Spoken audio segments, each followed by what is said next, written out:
Have you ever wondered what happens to the soul in the moments following the final breath? Picture this for a second. The body rests in silence, but the essence that defines us, that spark of life, embarks on a mysterious journey filled with profound meaning. Based on the teachings of Allan Kardec, the codifier of Spiritism, this video will reveal what occurs in the first 9 days after death, a crucial period that few truly understand. This isn't a tea just about what comes next. It is about how this knowledge can transform the way you view life right now.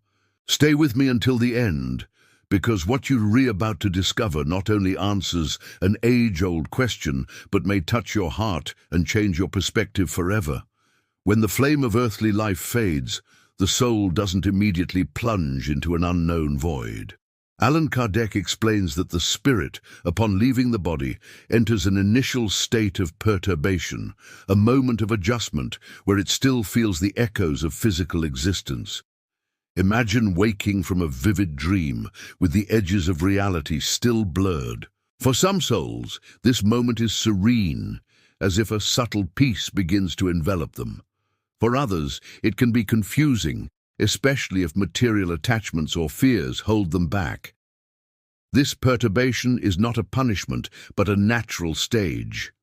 The soul carries with it the impressions of its earthly life, loves, regrets, achievements, and pains. It's as if it holds a mirror reflecting everything it experienced, though not yet with the clarity to interpret it.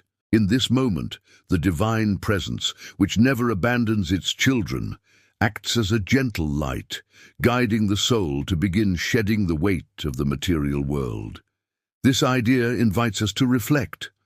How are we living today? What will our soul carry with it when that moment arrives? The first moments after death are thus a period of adaptation.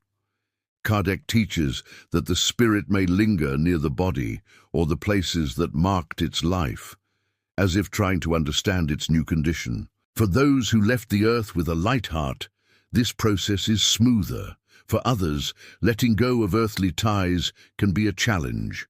It's a phase of learning, where the soul begins to realize that death is not the end, but a doorway to a new state of existence.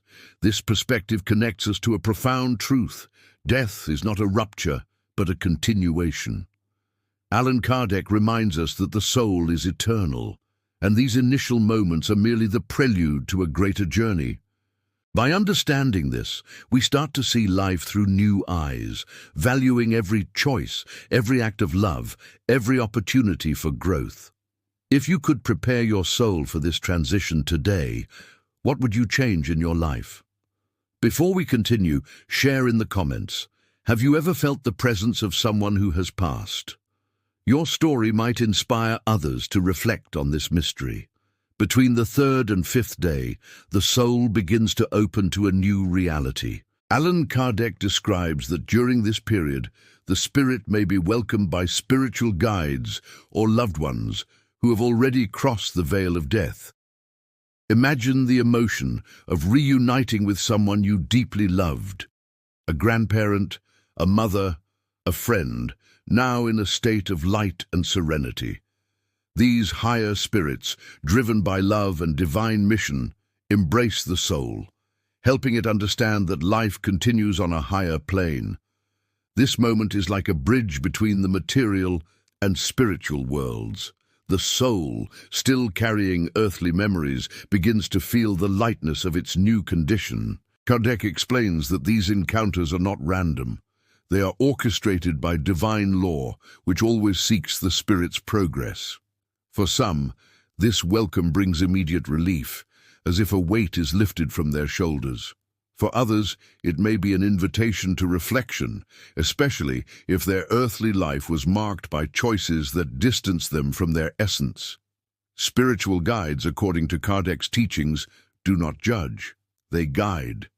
With infinite patience, they help the soul see what truly matters: love, learning, and evolution. It's as if the soul is offered an outstretched hand, an invitation to let go of attachments and embrace the freedom of the spirit. This process makes us wonder, Who will be waiting for us when our time comes? And more importantly, how are we shaping our story now? This stage also reveals the beauty of spiritual connection. Kardec teaches that bonds of true affection transcend death. Those we loved and who have passed are not as far away as we might think. They may be guiding us, even if we cannot see them. This idea brings comfort and hope, reminding us that love is the force that unites all planes of existence. Before we move on, pause for a moment and reflect. How are you nurturing the bonds of love in your life? Share in the comments something you do to strengthen these connections. By the seventh day, the soul reaches a significant milestone in its journey. Allan Kardec describes this moment as an awakening of spiritual consciousness, where the spirit begins to understand its true nature. Free from the illusions of the material world, the soul sees clearly its actions, intentions, and the impact it left on earth. It's as if a veil is lifted, revealing the essence of who we truly are. This process is not an external judgment, but a self-assessment guided by the light of divine truth. Kardec emphasizes that the soul at this stage feels the weight or lightness of its choices. Those who lived with kindness and integrity experience profound peace. Those who strayed may feel remorse, but never without hope. Divine law, in its infinite justice, offers every spirit the opportunity to learn and grow, even after death. Picture yourself standing before a mirror that reflects not just your image, but your soul. What would you see? This reflection is not meant to instill fear, but to inspire. Kardec teaches that every experience, whether of joy or pain, is a lesson that brings us closer to perfection. On the seventh day, the soul begins to value these lessons, understanding that earthly life was a school for the spirit. This clarity brings a sense of purpose. The soul realizes that its existence does not end with death, but expands toward new horizons. It's a moment of renewal, where the spirit aligns with the principles of love, charity, and progress that govern the universe.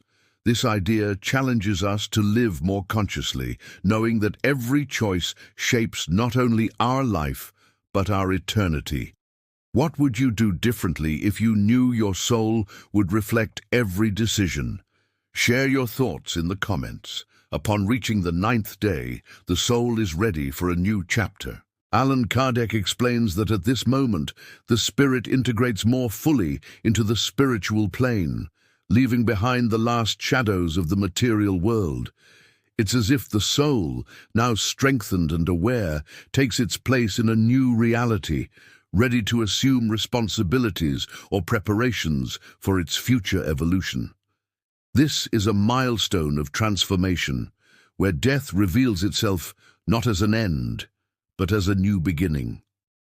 This integration is guided by divine wisdom, which knows the path of every spirit. Kardec teaches that the soul, at this stage, may begin preparing for new missions, whether in the spiritual plane or in future incarnations. For some, this moment is one of rest and learning.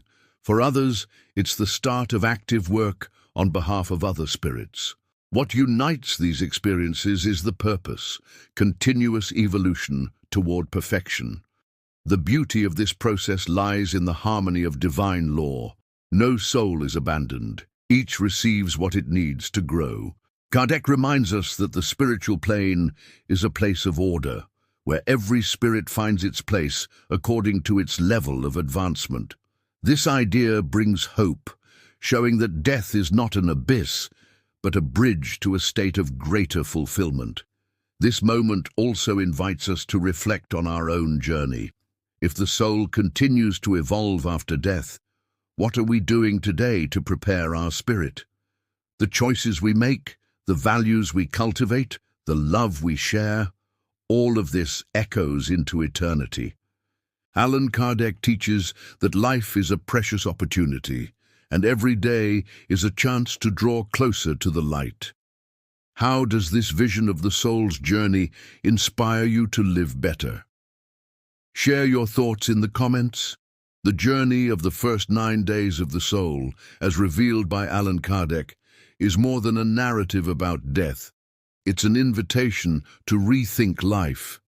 Each stage, from the initial perturbation to spiritual integration, shows us that we are eternal spirits, constantly evolving.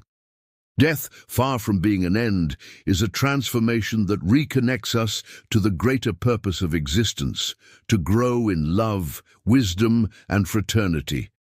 This Kardecist perspective comforts us and, at the same time, challenges us to live with greater awareness. This story also reminds us of the responsibility we carry. Kardec teaches that every thought, word, and action leaves a mark on our soul. What are you building with your choices? The beauty of Spiritism lies in its message of hope. It is never too late to change, to forgive, to love. Even after death, the soul has the chance to learn and evolve. But why wait? The time to transform our life is now. This journey also reinforces the connection between us all. In the spiritual plane, souls reunite, guided by the love that binds them. This makes us cherish the bonds we have today, with family, friends, even strangers. Every act of kindness, every word of support is a seed that will bloom in eternity. Allan Kardec invites us to live with an open heart, knowing that love is the force that transcends all planes. Now that you know the secrets of the first 9 days of the soul, how does this change your perspective? Share a reflection or personal story in the comments that connects you to this theme. And if this video touched your heart, don't forget to like, subscribe, and hit the bell so you don't miss future content. Finally, I want to leave you with a challenge. Today, do something your soul will thank you for in eternity.